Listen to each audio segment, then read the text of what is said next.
mais particulièrement Monsieur le conférencier, Monsieur le ministre, éminent professeur. L'ASSEM vous dit merci.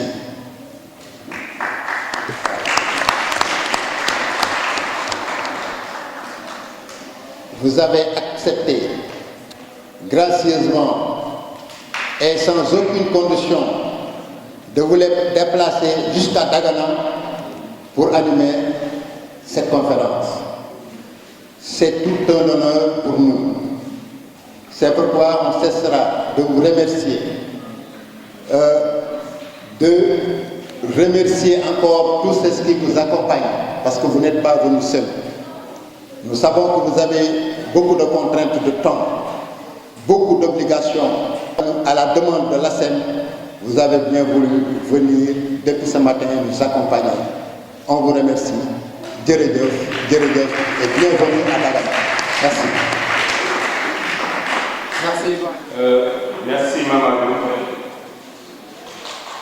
Je frémis à l'idée de répondre à une question aussi complexe, par peur de ne pas présenter exactement l'homme qu'on me demande de présenter. Car l'homme est d'une dimension exceptionnelle. Alors, qui est Madi Keunia? Il est né le 15 juillet 1954 à Dakar Bango, à Saint-Louis. Pour dire tout simplement qu'il n'est pas né dans un milieu bourgeois, mais qu'il est comme vous, comme nous. Alors vous comprendrez donc cette dimension exceptionnelle de l'homme de par son parcours, car il a commencé ses études à l'école élémentaire de Dakar Bango. Donc de 1963 à 1968, il a fréquenté l'école élémentaire de Dakar Bango avec en poche le certificat d'études primaires élémentaires.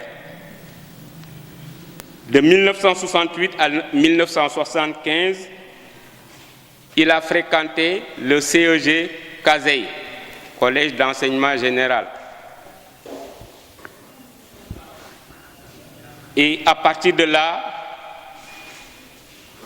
il a décroché son bac série C, qui représente actuellement la série S, avec mention bien.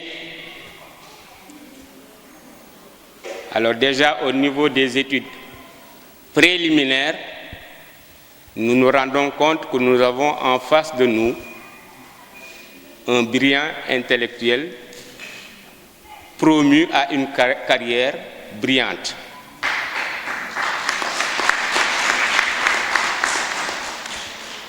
Mais avant d'avancer, Mamadou, j'ai un peu brossé sa carrière préliminaire. J'aimerais que vous me parliez un peu de sa carrière universitaire. Merci, camarades. Merci, chers amis. Je crois que ce parcours-là est le départ, ou bien la suite du parcours du combattant. Du début à la fin, il a mené des études d'abord supérieures en passant par les grandes écoles préparatoires. Je crois qu'il a eu à expliquer ce que c'était une école préparatoire, parce que nous avons l'habitude de l'entendre dans les médias. Il écrit, il contribue, il explique de manière scientifique, tel le scientifique qu'il est, tout ce qui se passe dans ces écoles-là. Et dans cette école, il est parti à Toulouse. C'est à Toulouse qu'il a commencé ses études préparatoires et il a décroché licence, maîtrise, DEA. Il ne s'arrêtera pas ici. Il va continuer avec un doctorat 3e cycle en 1984. Son champ, je crois que ce matin, il a été répété plusieurs fois, ce sont les mathématiques pures et dures, Il a travaillé sur les fonctions convexes, n'est-ce pas, et leur application vectorielle. Il a soutenu sa thèse. Donc, il était là-bas, il étudiait, il venait soutenir au Sénégal. Je crois que vous savez ce que c'est, venir soutenir au Sénégal. Il pouvait soutenir là-bas, mais il s'est dit que je vais venir soutenir au Sénégal ce que j'ai fait. Mes compatriotes, mon peuple va me suivre, va voir la qualité de ce que je fais, et c'est important. C'est une honnêteté intellectuelle très importante. Dans le même domaine, il continue avec une mention très honorable et félicitations du jury.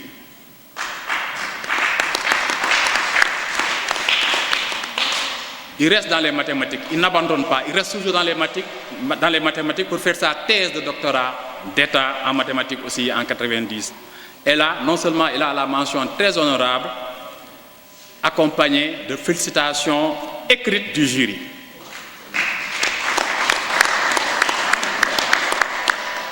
Donc ça vous dit le courage de l'homme, n'est-ce pas?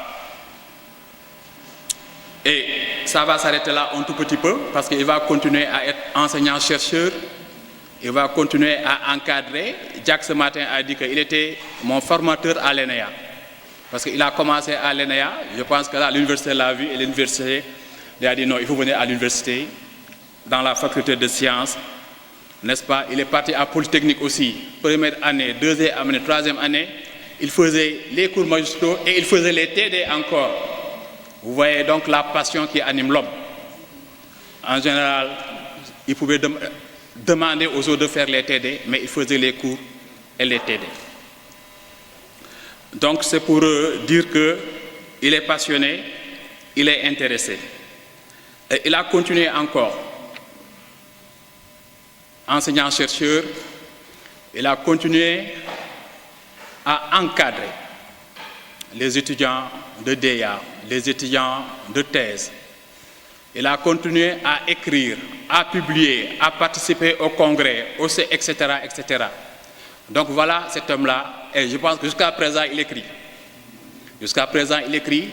Au niveau de la citoyenneté, il écrit. Dans les grands moments de l'histoire de notre pays, il écrit.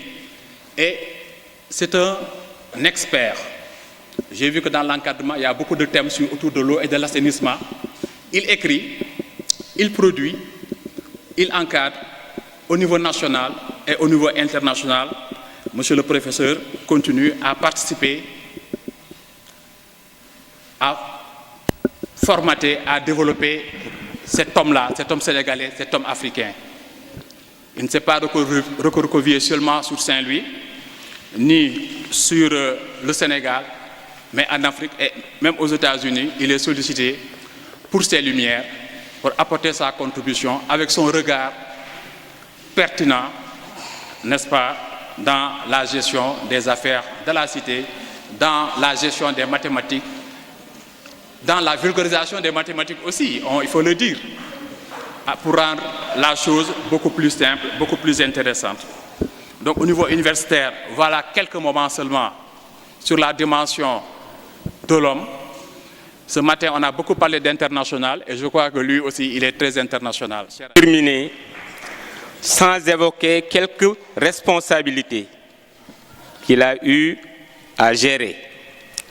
Parce que la plupart d'entre nous ne le connaissent que quand il était ministre ou recteur de l'université Gaston Berger de Saint-Louis. Mais nous disons tout simplement que M. Mary Teuw Niane est membre de l'Académie des sciences et techniques du Sénégal. Il est senior associate member de l'ICTP, directeur de l'UFR de mathématiques appliquées et d'informatique, président de la Société mathématique du Sénégal, membre de la commission mixte FECU, membre du conseil d'administration SYMPA, membre du conseil scientifique du DEA africain de contrôle, responsable du laboratoire d'analyse numérique et d'informatique, membre du secrétariat de rédaction de la revue scientifique de l'Université de Saint-Louis, président de la coopérative d'habitat et de construction de l'Université Gaston Berger de Saint-Louis, etc. Alors, mesdames, mesdemoiselles, messieurs, vous voyez que rien que la présentation de l'homme pouvait tenir de conférence. Alors, donc, nous ne saurions abuser de votre temps et sans plus tarder, nous allons faire l'économie de la présentation pour lui remettre la parole.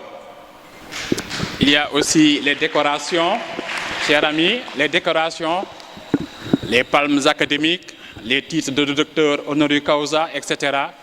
Donc c'est vraiment un expert aux compétences avérées que nous avons ici pour nous traiter le sujet, le défi de l'éducation et de la formation dans l'émergence du nouveau Sénégalais. Chers professeurs, excusez-nous et on va vous tendre le micro pour vous adresser à nos camarades, les jeunes. Autorités présentes, je salue le président et les membres de l'ASEM, je salue les membres de l'association Morgane et chers amis, chères participantes, chers participants, je vous dis merci. Merci pour l'ASEM, pour cette invitation, et particulièrement Mahfouz et Saloussa, qui m'ont beaucoup interpellé, Ibrahima, et puis ceux qui m'accompagnent, Khadi, Hassan, Amat et Djaraf. Voilà. Alors notre thème, le défi de l'éducation et de la formation dans l'émergence du nouveau citoyen africain. Vous le savez, la famille, la société et l'école au sens large contribuent largement à façonner l'enfant, l'adolescent et même le jeune adulte. La famille au Sénégal était élargie, des parents directs aux oncles, aux tantes, aux cousins, aux cousines, aux grands-mères, aux grands-pères et même aux voisins. Chacun avait un pouvoir de conseil, de remédiation, d'avertissement, d'admonestation. Aujourd'hui, en ville, la famille se réduit de plus en plus à papa, maman et les enfants. Les grands-parents directs interviennent de moins en moins dans l'éducation des enfants. Cette tendance va sans doute se renforcer. Les personnes qui intervenaient dans l'éducation des enfants étaient celles qui, dans le monde rural, habitaient le hameau, le village. En ville, ce sont celles qui habitent les pâtés de maison entourant la maison familiale de l'enfant, les connaissances de la famille, quelquefois même une personne étrangère et collective de l'éducation de l'enfant et de l'adolescent. Au contraire, c'était très souvent une source d'enrichissement humain et culturel pour eux. Cet encadrement communautaire de l'enfant et de l'adolescent est en voie de disparition.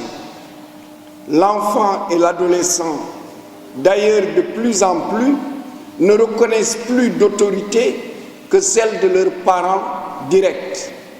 En même temps, les parents de plus en plus refusent toute interférence de personnes extérieures à la famille directe à l'éducation de leurs enfants. L'école, comme espace d'éducation et de formation des enfants, xale yi, et des adolescents waxambaane yi, est multiforme dans notre société. Nous avons l'école arabo-islamique qui va de Dara ou école coranique, l'école arabe.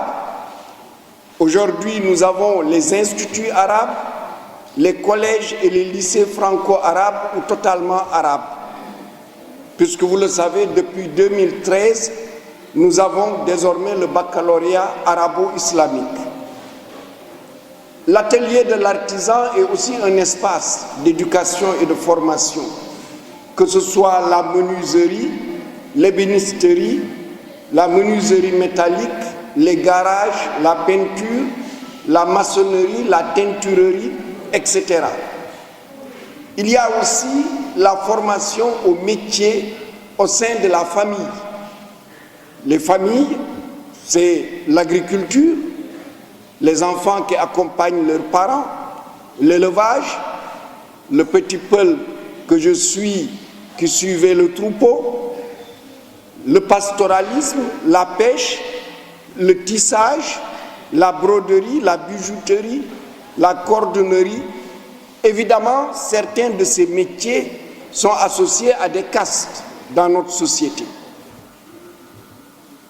Il y a l'école confessionnelle chrétienne. Elle va du préscolaire, l'élémentaire, le collège, le lycée, le centre de formation professionnelle et aujourd'hui l'enseignement supérieur. Nous avons l'école publique où nous avons deux préscolaires, le préscolaire communautaire, la case des tout-petits, et le préscolaire classique. Nous avons l'élémentaire, le collège, les lycées. Nous avons l'école publique technique et professionnelle. Ce sont les collèges techniques, les lycées techniques, les lycées professionnels et les centres de formation professionnelle. Nous avons les établissements d'enseignement supérieur qui peuvent être publics comme privés, dans lesquels évidemment nous avons les universités publiques et privées, les écoles et les instituts. Et nous avons les écoles traditionnelles que je dis de transition adolescence-adulte que nous connaissons tous. C'est par exemple la formation durant la période de la circoncision, même si nous le savons, cette formation n'existe pas toujours. Elle disparaît de plus en plus. Et il y a la retraite initiatique au niveau, par exemple, de la forêt sacrée en Casamance. Notre société, comme je l'ai décrite ci-dessus, est irriguée par des systèmes d'éducation et de formation qui se superposent, se contredisent et même quelquefois s'opposent. Notre société, sous les coups de boutoir de la mondialisation et de ses contre-coups, notamment du numérique, se transforme, se métamorphose sans notre permission. Les échecs des voies de développement choisies par nos dirigeants, le peu d'exemplarité de beaucoup d'autorités ou de presque toutes les autorités de la société, la détérioration constante du respect et de la considération des valeurs morales et éthiques propres à notre société, l'absence d'ambition des dirigeants de différents niveaux, tout cela rejaillit sur le comportement et particulièrement sur celui de la jeunesse.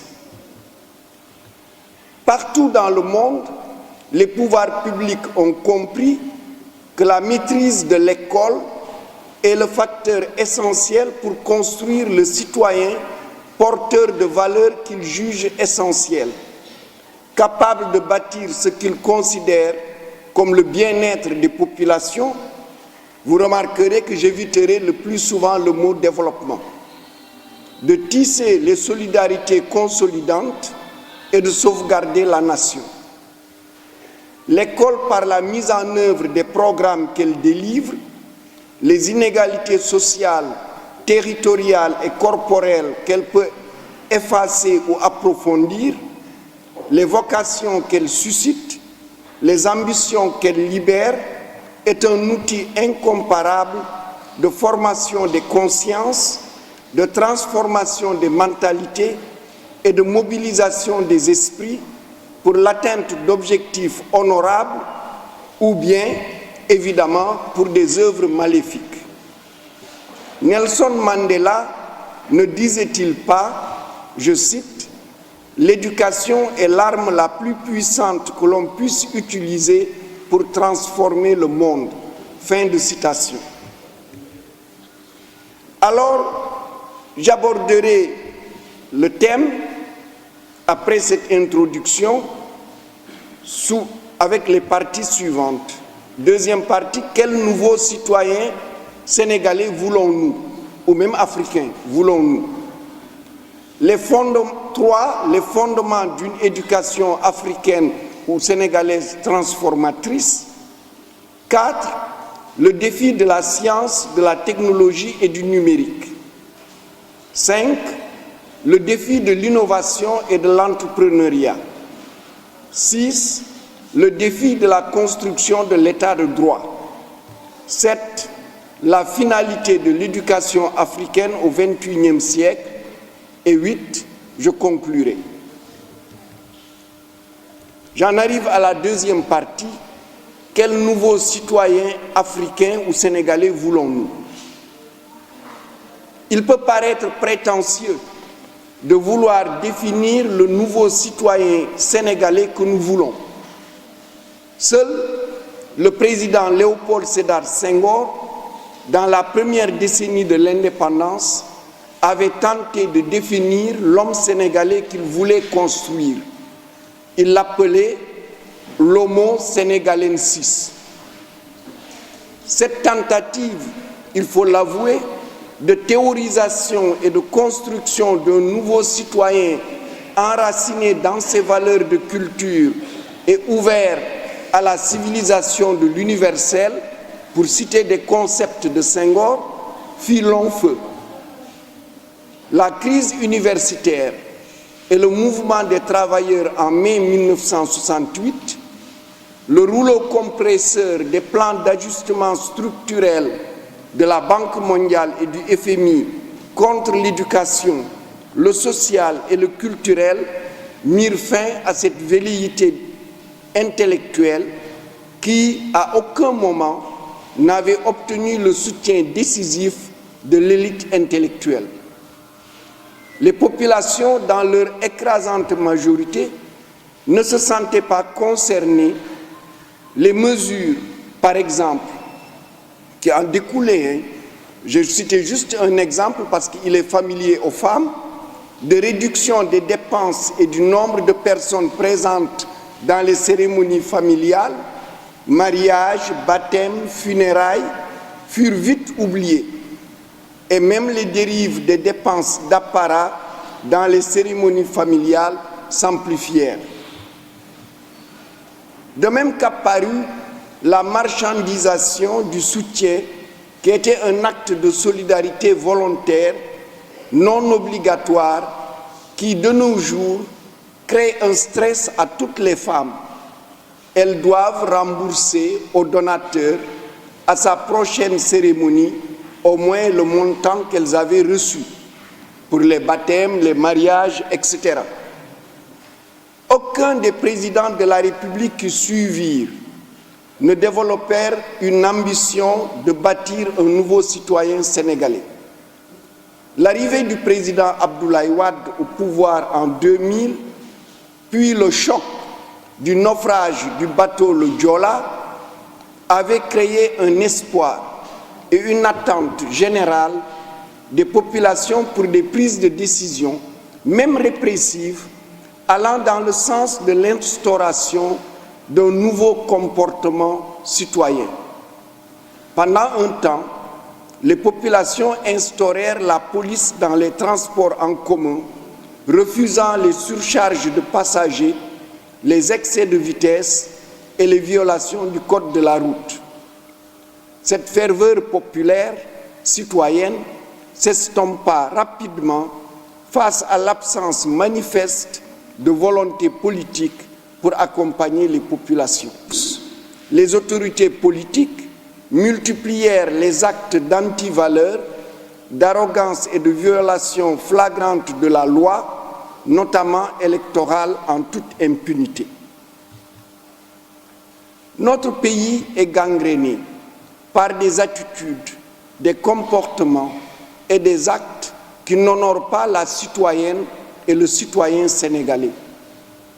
Des Sénégalais du bas peuple aux autorités politiques, en passant par les hommes politiques et l'élite intellectuelle, l'opportunisme du gain individuel à tout prix, qu'il soit financier, salarial, position dans l'appareil d'État, avantages familiaux, surplus d'autorité, reconnaissance religieuse ou traditionnelle, a fait basculer le Sénégalais et dans une moins grande proportion la Sénégalaise dans un espace de non-droit, d'antivaleurs et d'abandon de toutes les règles traditionnelles d'éthique et morale.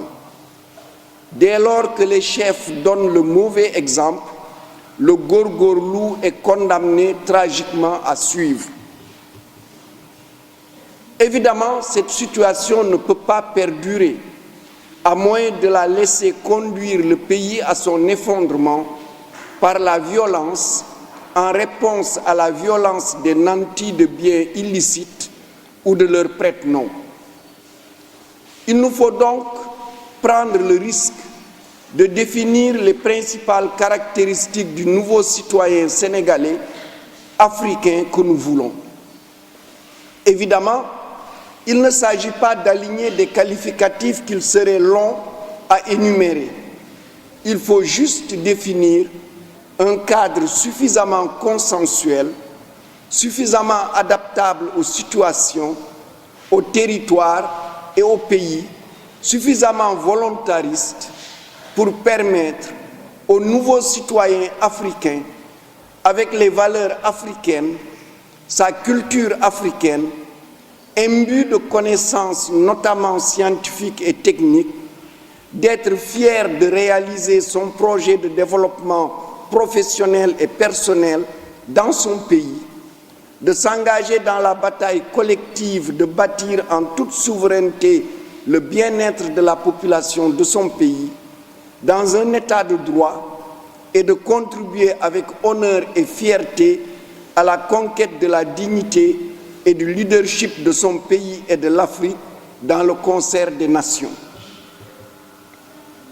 Le nouveau citoyen africain que nous voulons doit au moins s'approprier et appliquer avec enthousiasme les 5 principes de la citoyenneté nouvelle africaine que je prends le risque de vous proposer. Premièrement, connaître et être fier des meilleures valeurs et de l'éthique africaine, en même temps de nos religions, qu'elles soient musulmanes, chrétiennes et traditionnelles, du travail, de son pays et de l'Afrique, évidemment en mettant au centre le pays et l'Afrique. Deuxièmement, connaître et être fier des principes de l'état de droit, du respect des biens et du patrimoine commun, des libertés individuelles et collectives, du patriotisme et de l'investissement volontaire pour son pays et pour l'Afrique. 3. Être instruit et fier de l'être, tendu passionnément pour la conquête constante de la connaissance, du savoir-faire, du savoir-devenir, de la compétence et de la perfection. 4.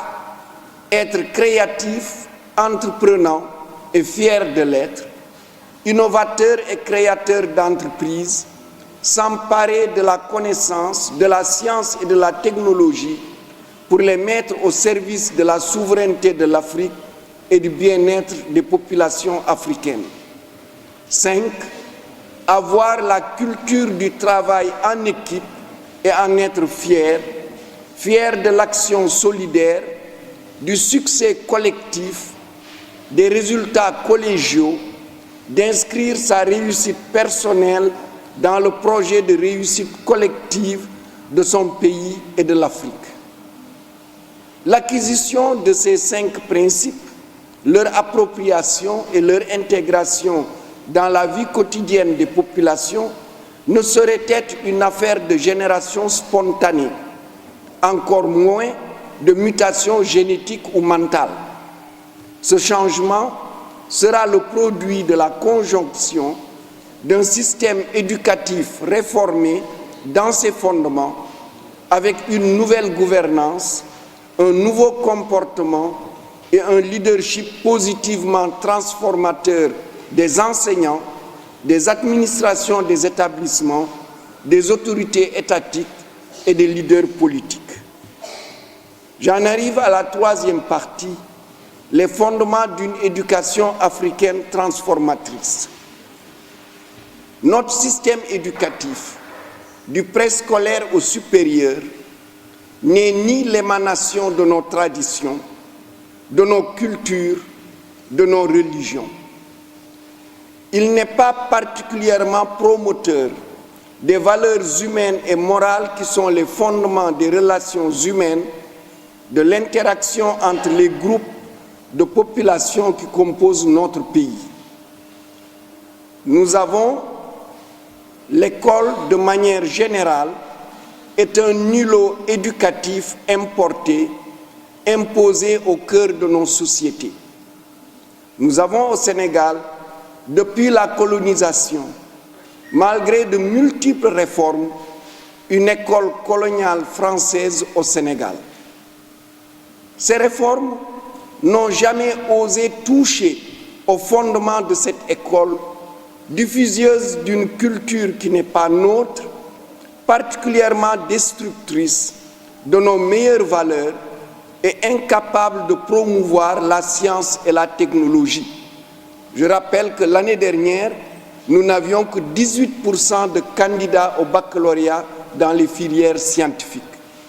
Et c'est une baisse constante depuis une trentaine d'années.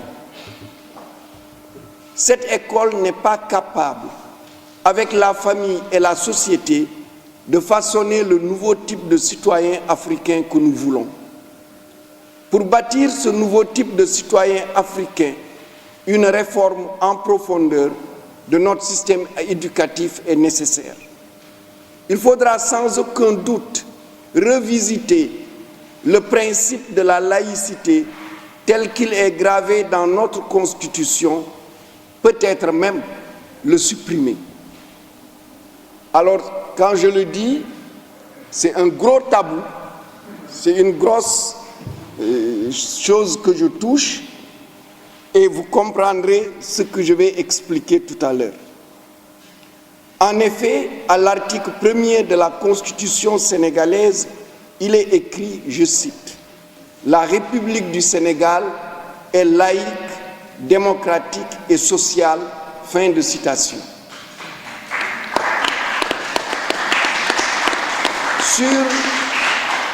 Sur les 27 pays de l'Union européenne, seule la France a inscrit ce principe tel quel dans sa Constitution. Vu ici, on a tous l'impression que la laïcité, c'est universel. Moi-même, c'est ce que je pensais jusqu'en 2007. J'en suis arrivé à cette question, c'est lorsque, devenu recteur de l'université Gaston Berger de Saint-Louis, je me suis posé la question, mais quelle formation devons-nous faire qui soit alignée à la fois sur notre culture, notre société et en même temps aussi sur nos besoins économiques, etc. J'ai produit un document qui a été adopté par l'Assemblée de l'université de création de nouvelles UFR.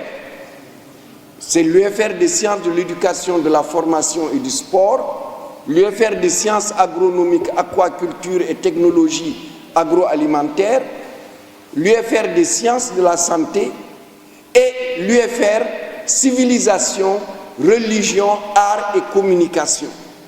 Parce que nous nous étions rendus compte que ce qui faisait l'homme ou la femme sénégalaise n'était nulle part dans notre système éducatif.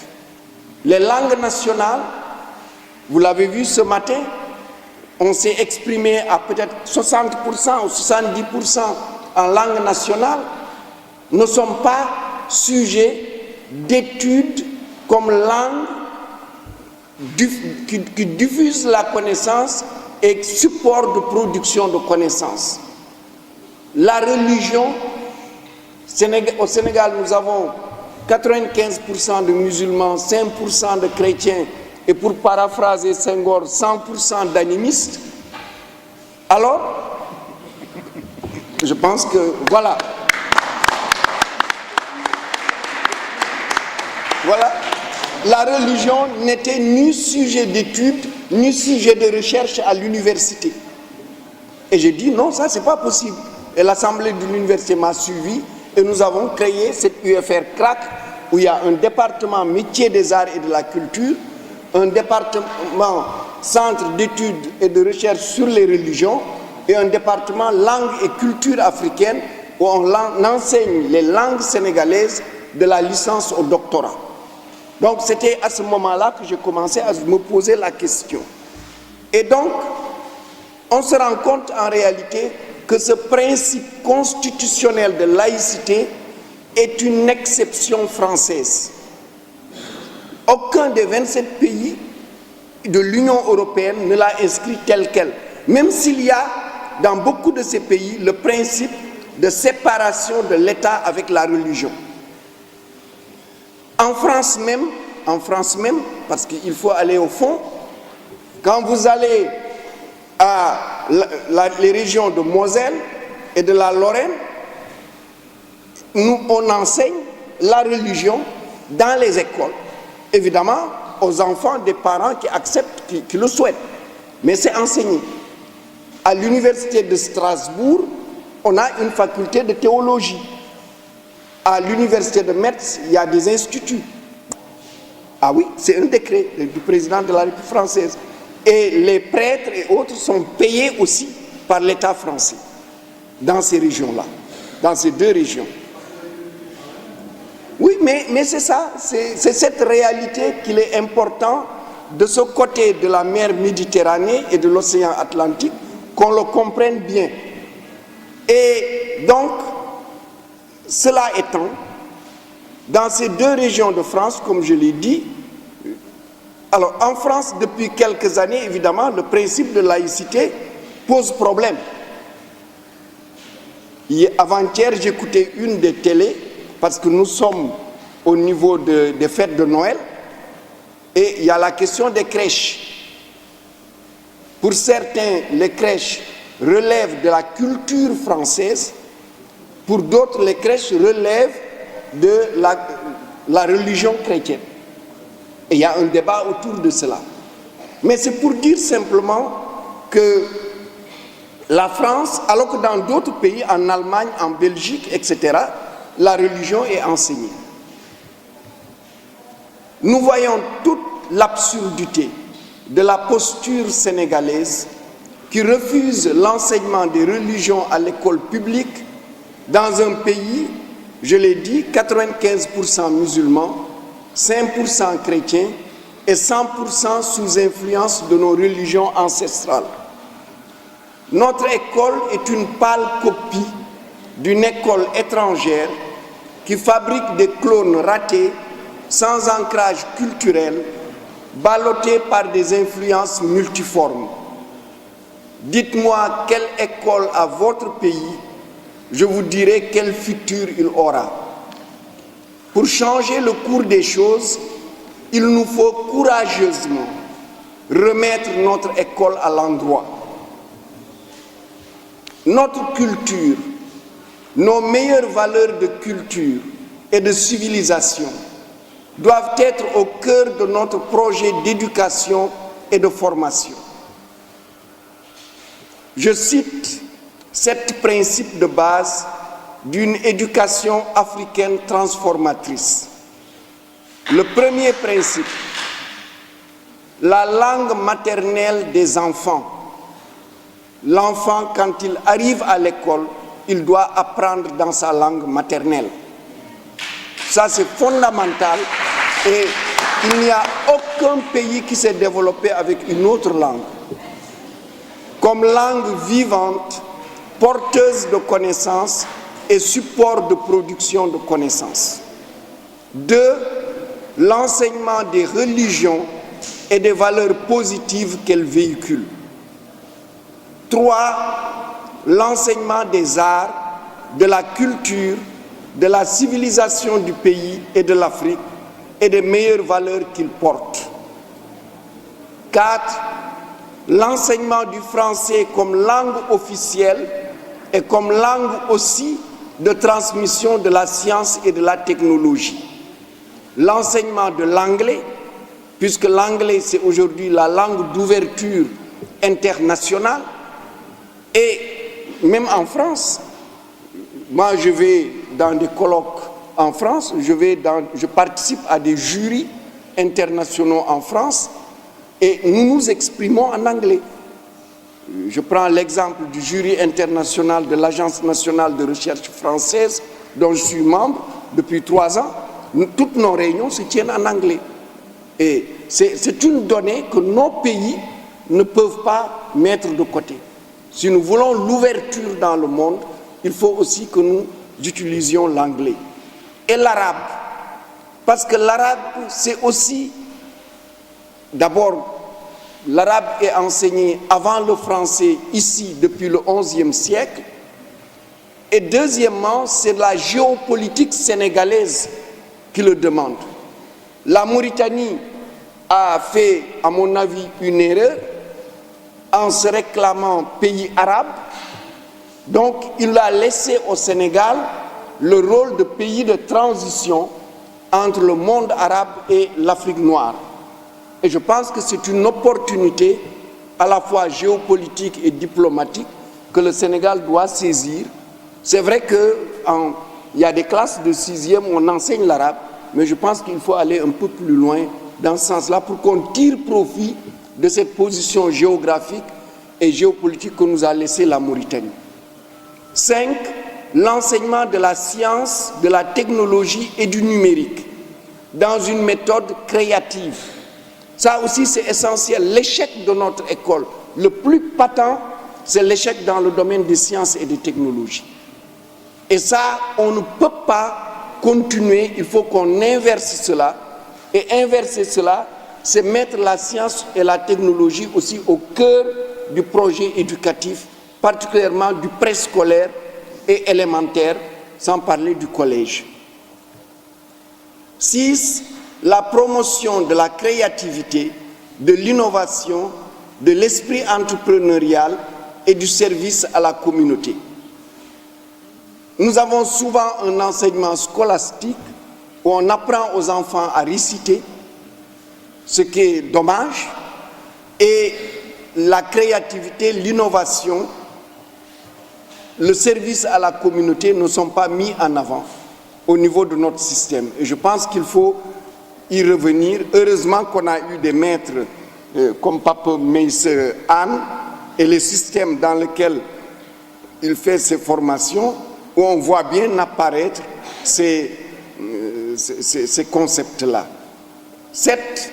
L'enseignement du développement personnel, de la citoyenneté, du leadership et l'accompagnement dans la définition du projet professionnel de l'apprenant et des valeurs autour du travail.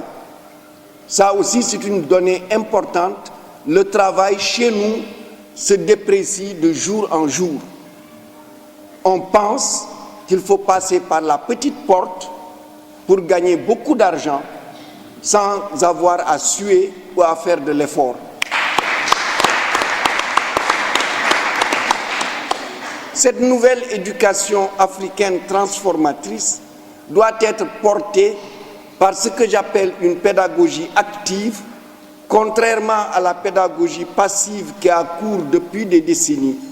La pédagogie active valorise la créativité, l'expérimentation, la relation avec la société, le travail bien fait et les valeurs qui le bonifient. Un programme d'enseignement basé sur les 7 principes, la stratégie de la pédagogie active, l'existence d'un temps suffisant de travail personnel de l'apprenant en vue de développer son autonomie, une formation du personnel d'enseignement, de contrôle et d'encadrement en adéquation avec les exigences de ces nouvelles orientations, un nouveau système d'évaluation de l'apprenant. Ça aussi, c'est un élément du process. Un nouveau système d'évaluation de l'apprenant en adéquation avec les objectifs fixés. Enfin, une administration des établissements soumis à un contrat de performance, parce que sans doute les écoles dont on a parlé ici ce matin sont des exceptions, parce que dans beaucoup d'écoles, les choses ne se passent pas de cette manière-là, qui définissent les objectifs, les actions, les activités, les indicateurs de performance et les critères de mesure de réussite et d'échec. Cette nouvelle éducation africaine transformatrice jouera le rôle d'incubateur pour toutes les apprenantes et tous les apprenants, afin que durant leur cursus, ils puissent répondre aux critères du nouveau citoyen africain. Afin de créer un environnement favorable à l'éclosion dans de bonnes conditions de cette éducation africaine transformatrice, il sera essentiel, dans un délai très court, nous pensons à 2 ou 3 ans, d'éradiquer complètement l'analphabétisme et d'assurer la scolarisation universelle. On ne peut pas développer notre pays où presque 40% de la population ne sait pas lire et écrire. Et malheureusement, c'est depuis les indépendances. Il y a encore des enfants qui n'arrivent pas à aller à l'école à l'âge de 6 ans ou 7 ans. Ça aussi, ce n'est pas possible. L'émergence de ce nouveau citoyen passera par le maintien de cette politique éducative durant au moins une vingtaine d'années, avec les ajustements et adaptations inhérentes à toute réforme éducative. Je donne cette durée à titre d'exemple parce que simplement chez nous, on est très pressé, on est très versatile, on ne termine jamais une réforme, on la commence, on ne la termine jamais. Or, dans le domaine de l'éducation, les réformes demandent du temps. Et il faut du temps pour que tout le système soit imprégné par une réforme donnée. Quatrièmement, le défi de la science, de la technologie et du numérique. Il s'agit de donner une culture scientifique, technologique à tout apprenant, quelle que soit par ailleurs son orientation littéraire, scientifique, technique et professionnelle. Il faudra définir le minimum scientifique et bâtir une pédagogie active pour sa transmission, son appropriation et la maîtrise de son opérationnalisation. Le numérique sera un sujet de formation en même temps qu'une modalité de formation à travers le e-learning. L'enseignement à distance, je dirais que l'Internet, moi je plaide depuis quelques années à la généralisation de l'Internet sur l'ensemble du territoire national. Je considère que comme nous avons besoin de l'eau, de l'électricité, l'Internet est aussi aujourd'hui un droit pour les citoyens à n'importe quel endroit où ils se trouvent. Et l'Internet est un support important pour la formation. Dans des pays où on manque de moyens matériels, où construire des salles de classe pose problème. J'étais il y a 3 jours à Bambey, à Kerdam, je l'ai même mis sur ma page Facebook. Les enfants sont dans un abri provisoire et quasiment au soleil. Et il y en a plus de 6000 comme cela au niveau du pays. Et je pense que le numérique peut aider à améliorer, suffisamment averti, suffisamment consciente des enjeux et prête de s'engager pour conquérir son bien-être dans les transformations qu'impriment au monde la science, la technologie et le numérique.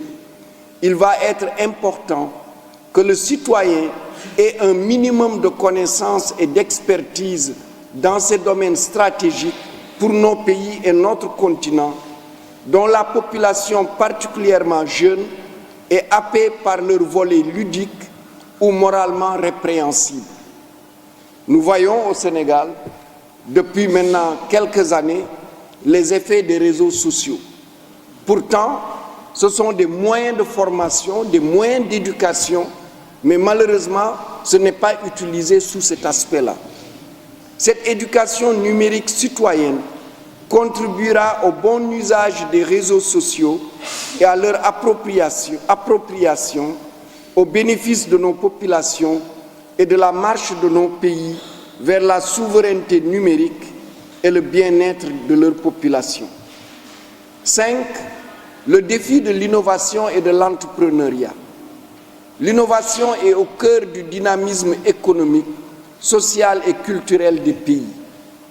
Il se traduit par le dépôt de titres de propriété intellectuelle et industrielle qu'on appelle les brevets, mais il y en a d'autres. Le nombre de brevets déposés par an par les ressortissants d'un pays est un indicateur fiable de son potentiel de développement dans le futur. L'exemple le plus patent, c'est le fait qu'il y a quelques années, la Chine a dépassé les États-Unis en nombre de brevets déposés par ses natifs. Et évidemment, on projette que dans quelques années, les États-Unis ne seront plus la première puissance économique, mais ils passeront la main à la Chine. Notre pays produit très peu de brevets, parce que notre système éducatif n'est pas fait pour produire des jeunes qui innovent. Et ça aussi, il faut que nous changions ces choses-là.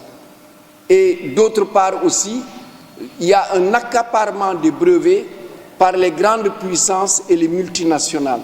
Nous l'avons vu il n'y a pas longtemps avec les brevets pour les vaccins liés au Covid. Mais il n'y a pas que cela. Les pays africains produisent très peu de brevets. L'éducation africaine transformatrice devrait former des citoyennes et des citoyens créatifs et innovateurs pour augmenter significativement la part de brevets africains. Pour quitter durablement l'économie de souk, pour embrasser réellement l'industrialisation, pour favoriser la création d'un écosystème entrepreneurial massif et employeur, la création endogène de brevets, ou l'achat même de brevets, ou les transferts de technologies, l'achat de machines de différents types et leur maîtrise, il est essentiel de disposer de citoyens formés dans ces différents métiers, s'identifiant à leur pays et à leur continent, ayant une culture entrepreneuriale, créative et innovante.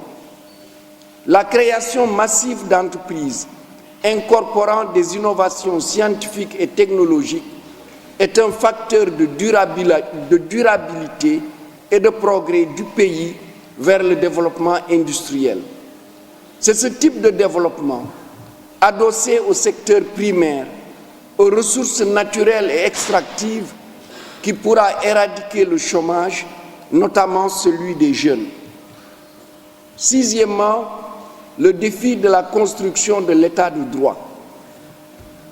L'éducation africaine transformatrice, à travers ces 7 piliers, va promouvoir l'état de droit, ses valeurs et l'éthique qui le sous-tend. Elle formera un citoyen conscient de ses devoirs et intransigeant sur ses droits. C'est la condition sine qua non de l'impossibilité d'un retour en arrière. Elle formera aussi un citoyen disponible pour servir son pays, sobre, combattant contre la corruption et l'injustice, engagé résolument dans le combat pour l'égalité et l'équité. Elle formera enfin un citoyen à la fois sensible à la nécessaire discrimination positive pour certaines catégories sociales. Je veux parler par exemple des filles à l'école ou même à l'université. Nous avons été confrontés à cette question et nous avions à l'époque pris la décision qui, je pense, est toujours en cours, puisqu'à l'époque les filles représentaient 30% des bacheliers, que 50% des bourses pédagogiques soient données aux filles.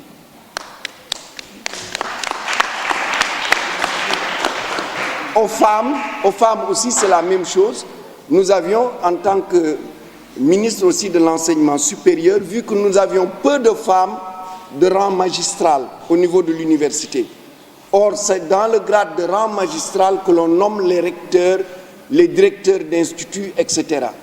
Là aussi, nous avions mis en place ce qu'on appelait le PAPES, le projet d'appui à la promotion des enseignantes-chercheurs, et ceci leur permettait d'avoir des financements pour terminer leur thèse, réussir le concours d'agrégation ou bien publier, faire des publications, ce qui leur permettait évidemment d'être promus.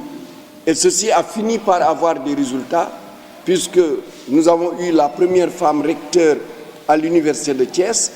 Aujourd'hui, je crois que nous avons 2 femmes qui sont recteurs. Nous avons eu, sur les 5 directeurs d'USEP, à l'époque, les 3 étaient des femmes. Aujourd'hui, elles sont 4. Et au niveau des directions de l'enseignement supérieur, quasiment, à part la direction générale de l'enseignement supérieur, il y a une parité dans ces directions-là. Ensuite, il y a les personnes en situation de handicap, aussi, parité aussi territoriale, qui sont très importantes et profondément attachées au mérite comme critère de recrutement et de promotion dans le secteur public et parapublic. 7. Les finalités de l'éducation africaine transformatrice au XXIe siècle. L'éducation africaine transformatrice a pour finalité 1. De bâtir un citoyen nouveau, enraciné dans ses valeurs religieuses, de culture et de civilisation, fier d'appartenir à son pays et au continent africain. Si les gens sont fiers d'être là où ils sont, ils ne vont pas aller, au risque de leur vie, tenter les expériences d'aller aussi bien aux îles Canaries ou de traverser la Méditerranée ou de traverser le Sahara, etc. 2. De former un citoyen nouveau, ambitieux, entreprenant, créatif et innovant, mettant ses connaissances et ses compétences au service de la construction d'un écosystème industriel et entrepreneurial adossé sur le secteur primaire, les ressources naturelles et extractives, hautement consommateurs de main-d'œuvre qualifiée. Tout au long du texte, vous avez entendu emploi, main-d'œuvre, chômage, parce que simplement c'est le problème réel de cette Afrique au sud du Sahara. La question du chômage et particulièrement du chômage des jeunes. 3. De promouvoir un citoyen nouveau, cultivé, croyant et combattant de l'état de droit, convaincu que la réalisation de son projet de développement professionnel et personnel passe par la réussite du projet collectif de son pays et du continent africain. Ce n'est pas malheureusement le cas aujourd'hui dans la majorité des situations, puisque les gens cherchent des voies de sortie individuelles. J'en arrive donc à la conclusion. L'éducation, la formation, la science, la technologie, la recherche et l'innovation sont les moteurs de la transformation socio-économique des pays et des continents. L'Afrique accuse un retard de 60 ans par rapport aux pays asiatiques dans cette prise de conscience. Je prends juste un exemple. La Corée du Sud, en 1960, le produit intérieur brut par tête d'habitant était de 160 $, alors que pour le Sénégal, on était presque à 300 $, donc le double. En 2021, le PIB de la Corée du Sud est de l'ordre de 34 700 $, alors que celui du Sénégal est de 1 600 $. Donc, nous avions le double en 60. Aujourd'hui, la Corée du Sud a 20 fois au moins le PIB du Sénégal. Et cela est dû à des choix stratégiques de ce pays que nous n'avons pas fait. J'ai essayé tout au long de cet exposé de tracer une voie. Et je le dis, elle n'est pas unique. Ça aussi, il faut bien le dire, elle n'est pas unique. Nous sommes des intellectuels, c'est notre métier que de réfléchir et d'avancer des idées. D'autres pourront peut-être donner d'autres voies qui peut-être seront meilleures que la mienne, ou pourront être équivalentes pour combler ce déficit de prise de conscience et de leadership transformateur de nos hommes politiques passés. L'éducation africaine transformatrice leneen ngay jàng bon leneen mooy ñëw sa xel te suñu école ñun li ñu nekku fa parce que li ñu nekk mooy làkk yi ñuy làkk ñaareel bi mooy suñu diine ñetteel bi mooy suñu culture keroog maa ngi nekk Dakar Bango ma dégg suñu gobi yi soldaar yi di woy ñuy woy ay joolaa di woy séeréer di woy pël mais loolu duggagul suñu école yi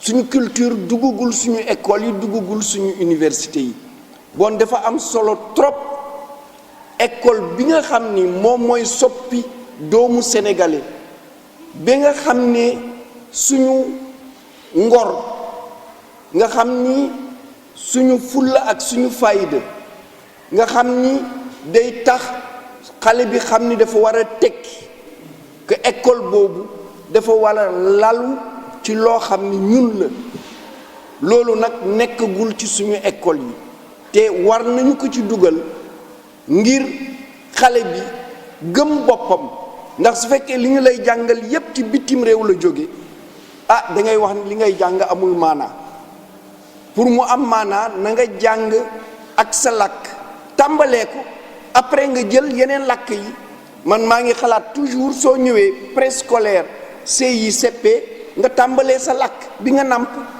soo ñëwee CE1 nga tàmbali français soo ñëwee CM1 ñu tàmbali di la laalal tuuti ci anglais li wóor soo ñëwee CM2 yow mii ak ki nga xam ne français la tàmbali CI am na expérience yu bare léegi dafa wane ni français bi ngay mokkal ak moom bi mu mokkal rawantiwu leen te yow boole nga ci mokkal sa làkk te science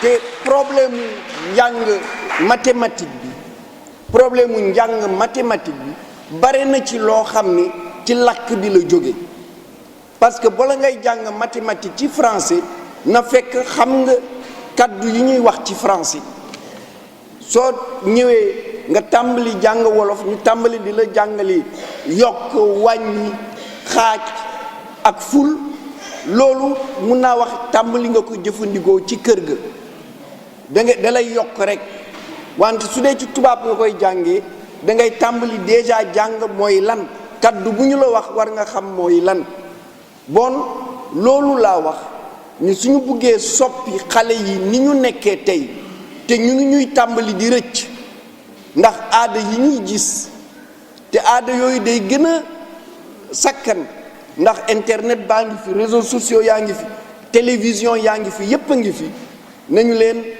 téye ci école bi fekk mu ngi leen di jàngal ci seen làkk jàngal leen seen aada ak seen culture jàngal leen tamit seen diine maa ngi leen di gërëm di leen sant jërë ngeen jëf.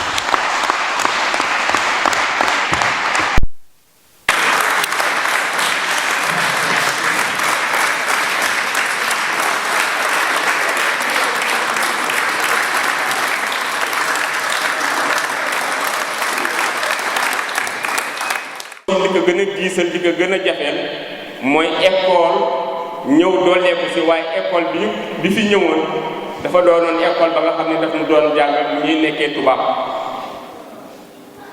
alors ñu nekk nag si jamono ba nga xam ni dem nañu ba moom suñu bopp war a teg éducation ba nga xam ni si nun la jógee waaye gis nañ ne aussi façon éducation boobu daanaka dafa xaw a diis si moom pour mu teqali ko façon bi nga xam ni moom la fi tubaab yi dugaloon alors professeur indi gis-gis bu bees ni su fekkee ni bëgg nañu moom suñu bopp dëgg-dëgg fekkee ni bëgg nañu former suñu ay doom ñu doon ndaw yi nga xam ni daañu méngoog jamono moom seen bopp ba pare mën évoluer si jamono mën développer seen réew façon éducation bu ñu war a jël mooy l'éducation transformatrice te si kaw loolu joxe na principe yi nga xam ni moom si la wékk l'éducation transformatrice joxe na aussi ay pexe ay yoon yi nga xam ni si lu ñu war a jaar pour loolu mën a am kon professeur defe naa